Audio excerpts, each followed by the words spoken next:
চলুন আরেকটা ফ্ল্যাশব্যাকে যাই। দিনটা আজ থেকে ১৬ বছর আগে, যখন আদি বাসা থেকে বেরিয়ে গেছিল।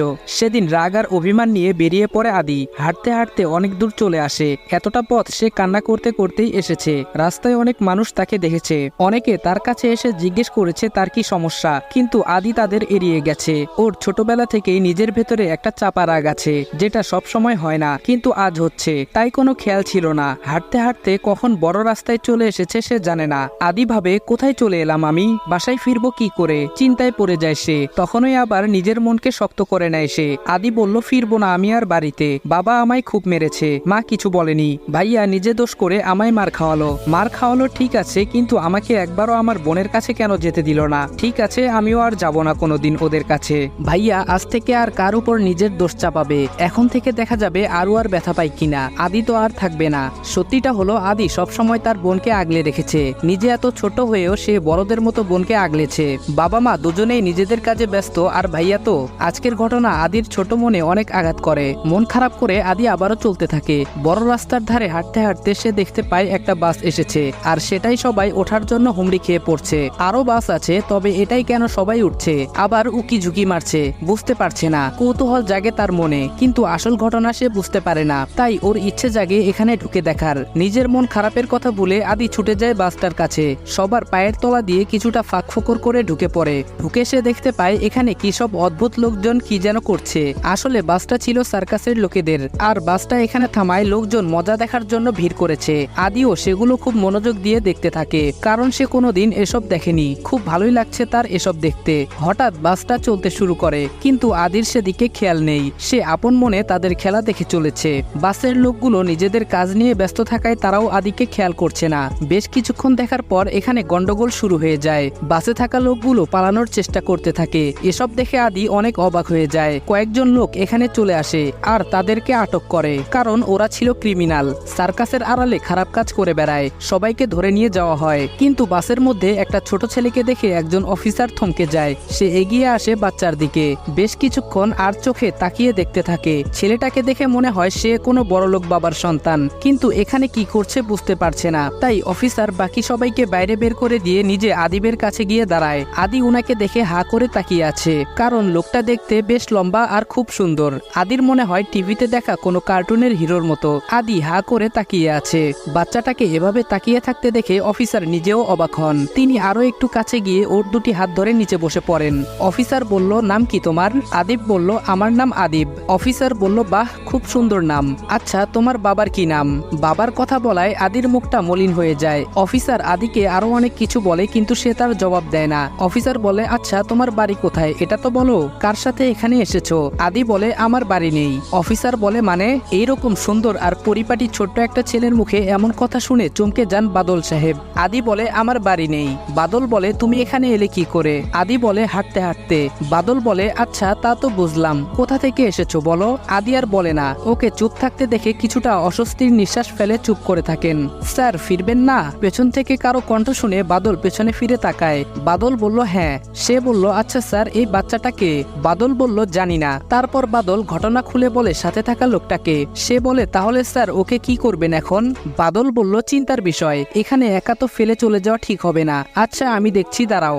বলে বাদল আবার আদির কাছে গিয়ে হাঁটু গেড়ে বসে। বাদল বলল, আচ্ছা আদিব, তুমি এখন কোথায় যাবে বলো তো? আদি বলল, কোথাও না, এখানেই থাকবো। বাদল ওর জবাব শুনে চমকে গিয়ে সহকর্মীর দিকে তাকায়। সে বলে, স্যার ও মনে হয় বাসা থেকে রাগ করে বেরিয়ে গেছে। বাদল বলল, কি বলছো কি? এইটুকু বাচ্চা ছেলে রাগ করে বাসা থেকে বেরিয়ে এলো? সে বলে, হতে পারে স্যার। বাদল বলল, আচ্ছা তুমি যাও, আমি দেখছি। কথাটা বলার পর সেই লোকটা চলে যায়। বাদল আবার আদির সামনে গিয়ে বসে। বাদল বলল, আচ্ছা আদিব। আদি বলল, হুম। বাদল বলল, আমার কথা শোনো, এই গাড়িটা তো এখানে থাকবে না, এটাকে থানায় নিয়ে যাওয়া হবে। তাহলে তুমি কোথায় যাবে? আদি এখনো নিশ্চুপ, কোনো কথা বলে না। বাদল বলল, আচ্ছা তুমি আমার সাথে চলো। বলে আদিবকে নিয়ে বাসটা থেকে নেমে গেল। সাথে থাকা লোকটিকে কিছু বলে নিজের গাড়িতে উঠবে। তখনই সে লোকটি বলল, স্যার আপনি ওকে কোথায় নিয়ে যাবেন? বাদল বলল, দেখা যাক, আমার কাজ তো শেষ, তোমরা দেখে নাও, আমি আসছি। সে বলল, আপনি কি এখন ফিরে যাবেন স্যার?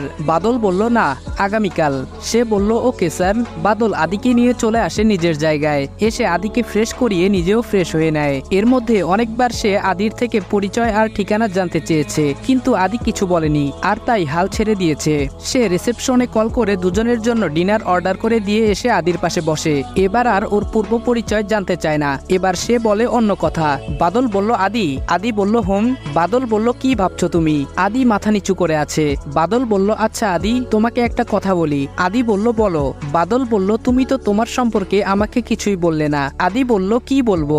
বাদল বলল এই যে তোমার বাবা মা, তোমার বাসা কোথায়? আদি বলল আমার কেউ নেই। এইটুকু একটা বাচ্চার মুখে বারবার এই কথা শুনে বাদল কিছুটা চিন্তায় পড়ে যায়। শেষে আর কিছু না ভেবেই বলে আচ্ছা আমরা কি বন্ধু হতে পারি? আদি কিছু বলে না। বাদল বলল কি হতে পারি না? আদি বলে তুমি তো অনেক বড়, কি করে বন্ধু হবে? বন্ধু তো সমান সমান হয়। বাদল বলল বড়রাও ছোটদের বন্ধু হয়। তারপর অনেকভাবে সে আদিকে বোঝায় আর আদি রাজি হয় বন্ধুত্ব করার জন্য। বাদল বলল আচ্ছা ঠিক আছে, তাহলে কি তুমি আমার সাথে যেতে রাজি? আদি বলে কোথায়? বাদল বলল কেন আমার বাসায়? আদি বলে বন্ধু তাহলে এটা কার বাসা? বাদল বলে এটা তো বাসা না। আদি বলে তাহলে কি? বাদল বলল এটা হলো হোটেল, এখানে আমি দুরাত থাকতে এসেছিলাম একটা কাজে। আদি বলে তাহলে তোমার বাসা কোথায় বন্ধু? বাদল বলল চট্টগ্রামে। আদি বলে ওহ আচ্ছা। বাদল বলল তুমি চিনো মনে হচ্ছে। আদি বলে আমি তো বাবার মুখে শুনেছি নামটা। বাদল বলল তোমার বাবা কি চট্টগ্রামে থাকেন? আদি আবারও চুপ হয়ে যায়। বাদল বলল আচ্ছা বাদ দাও, এখন বলো আমার সাথে যাবে কিনা? আদি বলে যাব। বাদল বলল ওকে বাবা। বলে দুজনে আবারও গল্প করতে শুরু করে। ওদের গল্পের মাঝখানে খাবার দিয়ে যায়। বাদল নিজে খেয়ে নেয় আর আদিকেও খাইয়ে দিয়ে দুজনে শুয়ে পড়ে। আদির মাথায় হাত বুলাতে বুলাতে সে নিজেও ঘুমিয়ে পড়ে। সকালবেলা ঘুম ভেঙে যায় বাদলের। সে উঠে দেখে আদি এখনো ঘুমিয়ে আছে, তাই আদিকে না ডেকে নিজে ফ্রেশ হতে চলে যায়। ওয়াশরুম থেকে বেরিয়ে এসে দেখে আদি উঠে পড়েছে। বাদল বলল গুড মর্নিং ফ্রেন্ড। আদি বলে গুড মর্নিং। বাদল বলল চলো ফ্রেশ হতে হবে এখন। দুজনেই ফ্রেশ হয়ে ব্রেকফাস্ট করে হোটেল থেকে বেরিয়ে পড়ে।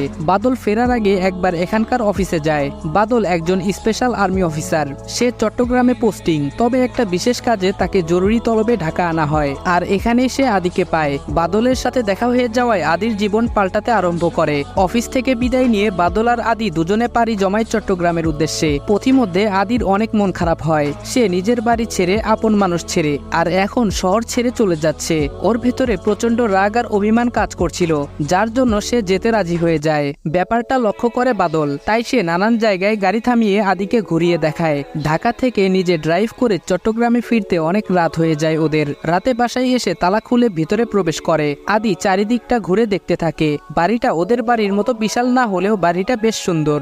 বাদলের ফোন চলে আসায় সে ফোন নিয়ে ব্যস্ত হয়ে পড়ে। অনেকক্ষণ ফোনে কথা বলার পর সে ফোনটাকে টেবিলে রেখে পেছনে ফিরে আদিকে ডাক দিতে যাবে, কিন্তু আশ্চর্য ব্যাপার আদি এখানে নেই। কোথায় গেল ছেলেটা? সে তো কিছুই জানে না এই বাড়ি সম্পর্কে। আর সবচেয়ে বড় কথা, ভেতরে সব লাইট তো নিভিয়ে রাখা। তাহলে অন্ধকারে আদি কোথায় গেল?